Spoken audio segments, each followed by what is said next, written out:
예전 이야기입니다. 제가 20대 후반일 때, 사실 장모는 아니고 장모가 될 뻔한 결혼하려고 했던 여자친구의 엄마죠. 편하게 장모님이라고 칭하겠습니다.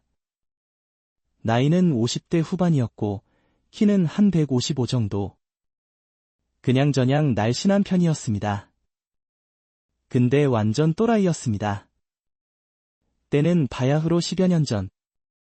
제가 20대 후반, 제 여자친구가 20대 초반이었습니다. 채팅으로 알게 되고 몇 번 만나서 데이트하다가 정식으로 사귀었습니다. 여자친구는 아버지는 안 계시고 어머니랑만 사는 외동딸이었습니다. 아버지가 돌아가시기 전에 돈 좀 있어서 그럭저럭 생활비 걱정은 없이 사는 집안이었죠. 장모님은 독실한 기독교 신자였습니다. 일은 태어나서 한 번도 해본 적 없고 교회만 열심히 다니는 주부였죠. 그런데 성격은 굉장히 안 좋았어요. 까다롭고, 여자친구와 한창 사귀고 있을 때 여자친구는 외박을 절대 할 수 없었습니다. 어머니 눈치를 많이 봤죠. 아무래도 단둘이 살다 보니 더 그랬을 겁니다. 외박은커녕 너무 늦은 시간까지도 놀 수 없었죠. 여자친구는 직장을 다니고 있었는데 회식도 늦게까지 할 수 없을 정도로 장모님이 엄격하셨습니다. 저는 그때까지 장모님을 뵌 적이 없었습니다. 집까지 몇 번 데려다 준 적은 있었지만 아파트 입구에서 헤어졌기 때문에 정확히 몇 호에 사는지도 몰랐습니다. 그러던 어느 날 여자친구와 늦게까지 술을 마시다가 여자친구가 완전히 취해버렸습니다.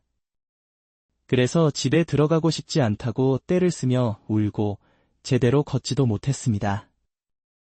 늦게까지 같이 있었는데 11시쯤 되니 장모님에게 전화가 오더군요. 여자친구가 전화를 받을 수 있는 상태가 아니어서 제가 대신 받았습니다. 장모님께서 온갖 심한 말씀을 하시면서 지금 당장 여자친구를 데리고 오라고 하셨습니다. 저는 이때까지 장모님이 되실지도 모르는 분이니 최대한 예의를 갖추려고 했습니다. 죽어도 집에 가기 싫다고 하던 여자친구를 억지로 업고 데리고 갔습니다. 아파트 입구에서 헤어지기에는 여자친구의 상태가 좋지 않았기 때문에 몇 호에 사시는지 물어보고 집 앞까지 데려다 드렸습니다. 장모님이 문을 열어주셨고 통화할 때는 굉장히 화가 나신 것 같았지만 막상 집에 가니 화가 많이 가라앉으셨는지 일단 들어오라고 하셨습니다. 그래서 들어가서 여자친구를 방에 눕혀놓고 장모님께서 저에게 여러 가지를 물어보셨습니다. 집안 사정, 직업 등 다양한 질문을 하셨습니다. 그리고 2번 다시 이렇게 늦게까지 술을 마시지 말고 일찍 집에 보내라고 하셨습니다. 그렇게 해서 장모님과의 첫 만남은 예의를 다하면서 끝났습니다.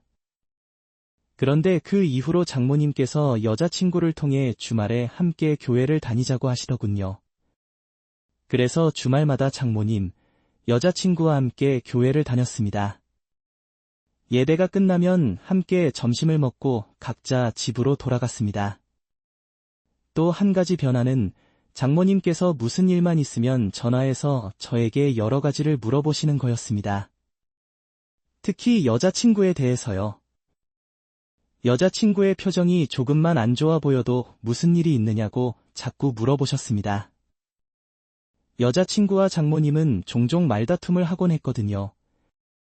그래서 장모님과 저도 통화하는 일이 굉장히 많아졌습니다.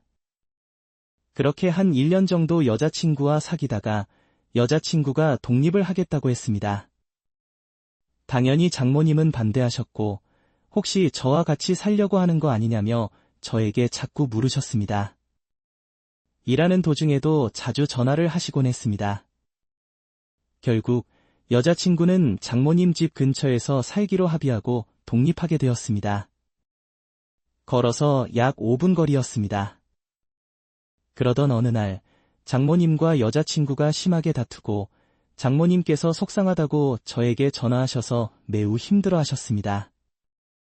장모님께서 성격이 굉장히 강하셨거든요. 혹시나 정말로 안 좋은 일이 생길까 걱정되어 여자친구에게 가보라고 했지만 여자친구는 절대 가지 않겠다고 해서 결국 제가 직접 장모님 댁에 찾아갔습니다. 그렇게 찾아갔더니 장모님께서 혼자 술을 드시며 울고 계셨습니다. 그래서 제가 옆에서 술을 따라드리며 장모님의 이야기를 들어드렸습니다. 장모님께서 가족도 없고 오직 딸 하나만 바라보며 살았는데 딸이 집을 나가니 외로워서 견딜 수 없다고 하셨습니다. 세상에 아무도 자기 편이 없다고 푸념하시며 우셨습니다. 둘이서 그렇게 거실에서 약 1시간 정도 술을 마셨습니다. 그때가 밤 11시 정도였고 장모님은 이미 많이 드신 상태라 많이 취해 계셨습니다. 저도 원래 술을 잘 마시지 못하는 편이라 소주 1병 정도 마시니 상당히 힘들었습니다. 처음에는 거실 바닥에 마주 앉아 술을 마셨는데 장모님이 자꾸 우시기에 제가 옆으로 가서 손도 잡아드리고 어깨도 토닥여드렸습니다. 그런데 갑자기 장모님의 신세 한탄이 저에게로 향하더군요. 저 때문에 딸이 집을 나갔다며 저를 만나기 전에는 딸이 말을 잘 듣고 착한 아이였다고 하셨습니다. 장모님께서 저에게 신세 한탄을 하시다가 갑자기 저를 향해 화를 내기 시작하셨습니다. 바로 옆에 앉아 계신 장모님께서 심한 말들을 하시며 저를 비난하셨습니다.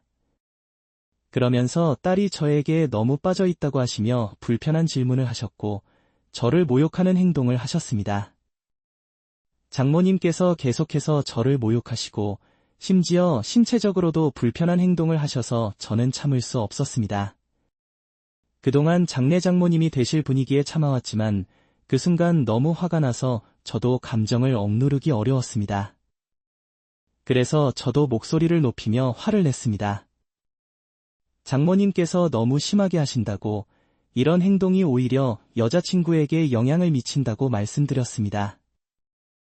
이때까지도 저는 존댓말을 사용하며 말했습니다. 제가 함께 화를 내자 장모님께서 더 이상 참지 못하고 비틀거리며 주방으로 가셨습니다. 그러더니 저와 함께 죽겠다고 부엌칼을 꺼내시며 저에게 겨누셨습니다. 장모님께서는 완전히 취하셔서 균형도 잡지 못하는 상태였기에 저는 부엌칼을 빼앗아 억지로 장모님을 주방에서 거실로 끌고 가서 소파에 눕혔습니다. 이 순간 저도 너무 화가 나서 감정을 억누르기 어려웠습니다. 장모님을 억지로 끌고 와 소파에 눕히면서 저는 참을 수 없는 분노를 느꼈습니다. 그래서 저도 화를 참지 못하고 강하게 말했습니다. 나를 죽이려고 하시는 것이냐며 분노를 터뜨렸습니다. 그러자 장모님께서 저에게 더 심한 말을 하시며 저를 비난하는 발언을 하셨습니다. 그래, 그렇게 하려면 해보세요. 이렇게 말하며 치마를 살짝 올리고 속옷을 내리더군요. 그리고 다리를 벌리고 그렇게 하라고 하면서 소리를 질렀습니다. 한편으로는 빨리 이 상황을 정리하고 나가야겠다는 생각이 강하게 들었지만 솔직히 좀 복잡한 감정이 들었습니다. 여러 생각이 스쳐갔습니다. 조금 어리석게 들릴지 모르겠지만 이 사람이 나를 위협했으니 내가 어떻게 해도 문제되지 않을 거야. 아니, 본인이 먼저 이렇게 행동했으니 괜찮겠지? 이런 생각들이 머릿속을 지나갔습니다. 그래, 그렇게 하라고 하니까 하겠어. 그래서 반쯤 이성을 잃은 상태에서 욕을 하며 저도 바지와 속옷을 벗었습니다. 그랬더니 그 여자가 이 사람이 정말 그렇게 하려는 거네. 어휴, 무서워. 이러면서 다시 속옷을 입으려 하더군요. 이미 이성을 잃은 저는 소파에 기대어 누워 속옷을 줍던 그녀를 갑작스럽게 껴안았습니다. 이미 흥분한 상태였고 그렇게 해서 성적인 행동을 하게 되었습니다. 그녀도 상황에 적응했는지 반응이 있었습니다.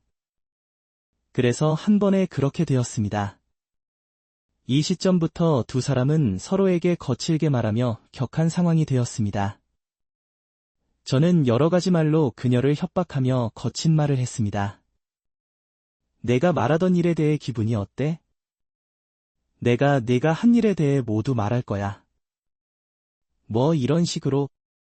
그런데 그녀는 신고하겠다거나 그런 말은 하지 않았고, 내가 어쩌다 이렇게 되었나 하면서 흐느끼고 한탄하는 소리를 내며 상황을 받아들였습니다. 그런데도 금방 상황이 고조되었고, 저도 더는 생각하지 않고 모든 것을 그대로 마무리했습니다. 모든 것이 끝나고 나니 어떻게 해야 할지 몰라서 그대로 가만히 있었습니다. 한참 동안 그녀 위에 가만히 있었는데, 그녀도 제가 상황을 마무리한 이후로는 아무 말 없이 가만히 있었습니다. 그렇게 시간이 흐르다 보니 그녀가 잠이 들었습니다. 이대로 집에 돌아가면 뭔가 큰일이 일어날 것 같은 불안감 때문에 집에 가지 못하고 오랜 시간 멍하니 있었습니다.